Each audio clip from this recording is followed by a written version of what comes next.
Então parece que está aí havendo uma briga e uma discussão entre os dois, mas não é nada disso. É como se os dois estivessem dentro de uma guerra, um virado para um lado, outro virado para o outro, mas os dois estão lutando a mesma guerra, a mesma luta. Então um fala da salvação, então nós somos justificados, somos declarados aí salvos, por quê? Pela graça de Deus mediante a fé. Não fizemos nada para sermos salvos. Nós não procuramos comprar a nossa salvação fazendo alguma coisa, porque não conseguiríamos comprar a nossa salvação fazendo alguma coisa.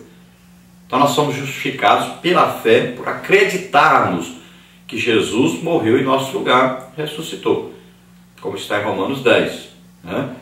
Então, pela fé, acreditamos.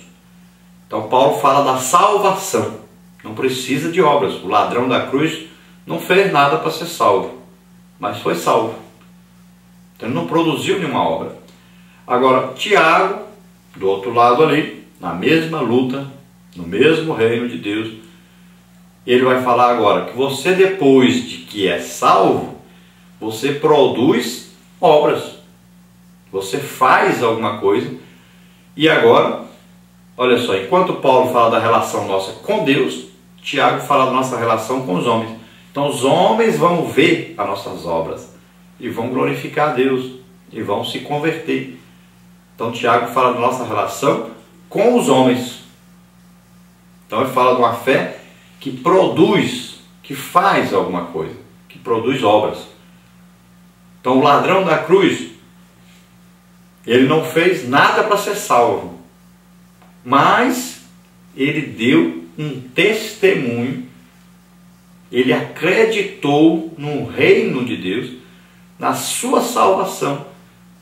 E aquelas pessoas que estavam ouvindo ali perto da cruz puderam então testificar que aquele homem na hora da morte foi salvo. Veja só, ele era ladrão, não merecia ser salvo, mas foi justificado pela sua fé. E o que ele falou serviu como testemunho. Então ele produziu já obras, mesmo na cruz. Não precisou fazer para ser salvo, mas imediatamente após ser salvo, ele já pregou o Evangelho, estava ali, falando do reino de Deus, acreditando que Jesus poderia fazer alguma coisa, e aquilo serviu como testemunho para aqueles que estavam ouvindo. Então, é maravilhoso isso. As pessoas precisam produzir, precisam testificar da sua salvação, fazer obras de amor, testificar para os outros, ganhar almas para Cristo. Então, todavia, ao estudarmos cuidadosamente o tema em questão, veremos que os ensinos paulinos e os de Tiago, em hipótese alguma, se contradizem. Quando Paulo escreve sobre as obras, ele se refere à lei, o orgulho dos rituais judaicos e na obediência a um sistema de regras religiosas, enquanto que Tiago, as obras de misericórdia ao próximo necessitado. O meio-irmão do Senhor não se opôs ao apóstolo dos gentios. Enquanto Paulo anunciava ao pecador a salvação pela graça mediante a fé, como está em Efésios 2,8, Tiago doutrinava os crentes sobre a impossibilidade de vivermos a fé de Cristo sem manifestar os frutos de arrependimento. Mateus 3,8.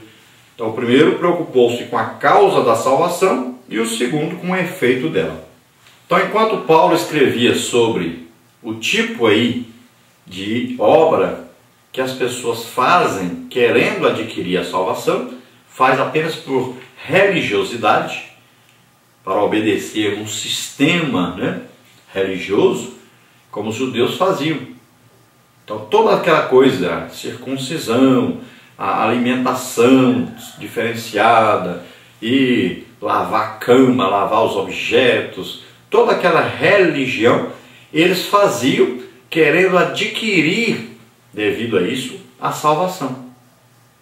Eles tentavam de todo jeito cumprir os 10 mandamentos, inventaram um jeito até de pesar os pecados, dizer que pecados isso aqui não vai influenciar, esses vão influenciar, esses eu pratico, esses eu não pratico, e eles procuravam então adquirir a salvação pelo que eles faziam. Então Paulo diz que essas obras aí não valem nada, são obras mortas. todo tipo de coisa que você faz para querer conseguir alguma coisa de Deus, para forçar Deus a fazer alguma coisa para você, é uma obra morta. Nós não merecemos. E Deus fala que tudo que nós fazemos com essa motivação são trapos de imundícia. Não vale nada. No tribunal de Cristo, toda a obra que você fez para conseguir alguma coisa, visando comprar Deus, será queimada e destruída. Não valeu nada o que você fez. Então Paulo fala que essas obras que são feitas com a intenção de comprar Deus, de mandar em Deus, de dominar Deus, de exigir de Deus alguma coisa, algum retorno, são obras mortas. Agora, Paulo fala dessas obras então como obras mortas, porque não valem nada para você ser salvo. Agora Tiago já fala que você, depois de salvo, precisa produzir obras dignas de arrependimento, ou seja, obras que alguém que se arrependeu dos seus pecados, alguém que vivia uma vida errada, agora produz obras que são obras do reino de Deus, são obras boas, são coisas que você faz para ajudar as pessoas, visando a salvação dessas pessoas. Não é visando agora a sua salvação, mas a salvação dos outros. Olha que coisa interessante para você aprender sobre essa lição. Antes você praticava obras para ser salvo. E essas obras não valiam nada porque não poderia comprar a sua salvação. Agora você faz obras para que as pessoas sejam salvas, porque você já é salvo. Não precisa fazer nada para ser salvo, você já sabe disso. Salvação é pela graça de Deus mediante a fé. Então você já é salvo. Então agora as obras que você faz é para que as pessoas sejam salvas. Não é para que você seja salvo. Então as pessoas vão ver as boas obras que você faz e vão glorificar a Deus. E eles poderão então, através disso, serem salvos. O tópico 2 aí fala o cristão e a caridade. Então a fé não acompanhada de ação é morta, declara Tiago. Fazer, realizar e agir são atitudes que integram a religião pura e imaculada. Ajudar os necessitados nas suas necessidades. A fé, quando não produz tais frutos, é morta. A fim de ilustrar tal verdade, Tiago inquire retoricamente os servos de Deus, dizendo que se oferecermos a um irmão ou a uma irmã que estejam padecendo necessidade apenas uma palavra de incentivo e não lhes dermos as coisas de que eles necessitam, isso não resolverá o problema. Diante de alguém necessitado, o que precisa ser feito? Orar e despedi-lo sem nada? Se assim procedermos, nossa oração não servirá para nada. Aliás, como ensina João, a pessoa que não se compadece dos necessitados não tem o amor de Deus em sua vida. 1 de João 3, 17 e 18. Tal aspecto já havia sido ensinado por Jesus ao dizer que, no socorro àqueles que precisam de ajuda, acolhemos o próprio Senhor. Mateus 25, 40. Então, uma fé que não tem nenhuma ação é uma fé morta, não produz nada para o reino de Deus. Imagine que péssimo investimento que Deus fez em você, se você nunca ganhou nenhuma alma, nunca fez alguma coisa para ajudar as pessoas.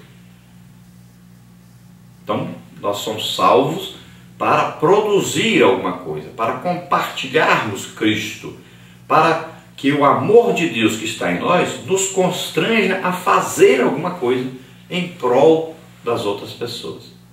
Então, em favor das outras pessoas. Então, veja só. Aí Tiago dá um exemplo. Olha, se apareceu aí uma irmã ou um irmão, aí vem falar conosco. Olha, eu estou sem nem roupa para vestir, não tenho nada para comer. Aí eu falo, oh, que pena, irmão, oh, que pena, irmã. Mas vamos orar aqui, para que Deus providencie, para que Deus possa ajudar você. Aí eu faço a oração, Deus ajuda essa pessoa, abre uma porta de emprego, manda pessoas ajudar, dá roupa, dá um emprego e tal. Aí oro, muito bonito e tal. Aí termina a oração, eu digo a paz do Senhor, irmão, e Deus abençoe, viu? Aí eu vou embora.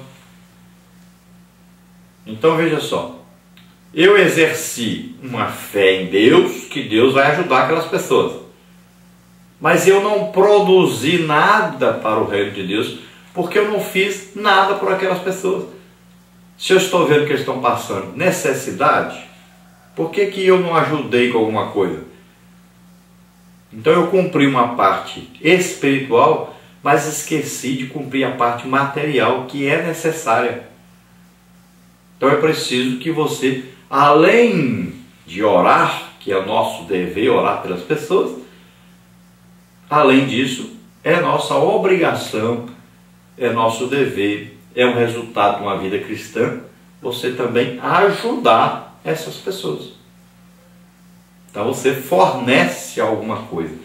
Então, por exemplo, eu vou visitar alguém que está doente e eu sei que a situação dele está ruim financeiramente, porque ele está doente, não está produzindo. O homem ali é um líder de família, então a família está passando necessidade porque o seu líder está doente. Aí eu vou lá e oro pela pessoa, só isso.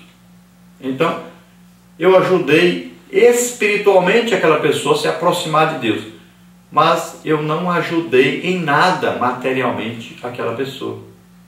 Então, se eu vou orar por uma pessoa assim, o que eu faço? Eu levo alguma coisa material, eu vou fornecer alguma coisa, eu vou ajudar essa pessoa financeiramente também. Não é só orando, eu preciso ajudar também financeiramente. E a maioria das pessoas faz isso. Ajuda espiritualmente, mas não ajuda materialmente. Então, você não demonstra realmente a sua fé. Por quê? Você levou só a parte espiritual escondida dentro de você, mas não levou o resultado dessa fé na sua vida, que é ajudar as pessoas. Então, é preciso fazer as duas coisas juntas.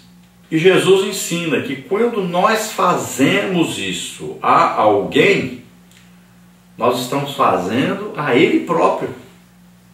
Olha só que coisa interessante. Jesus considera que quando nós ajudamos alguém, não só orando pela pessoa, mas ajudando também, nos desprendendo do que é nosso para ajudar os outros, nós estamos fazendo ao próprio Jesus. E isso você vai ter galardão lá no tribunal de Cristo, se você fizer isso. Tópico 3, a morte da fé. A concepção de fé apresentada na Epístola de Tiago é a confiança em Deus. Tu crês que há um só Deus?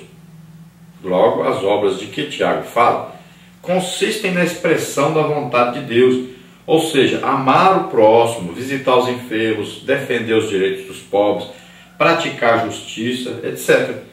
Esta é a fé viva em Deus. A Epístola nos ensina que se amamos o outro, não amamos segundo as nossas concupiscências, mas segundo o amor de Deus por nós. Este amor nos estimula a amar o ser humano, independentemente de quem ele seja. Ame o próximo e mostrará uma fé viva. Não ame e se confirmará. A tua fé está morta. Então Tiago diz, se você acredita em Deus, tem fé em Deus,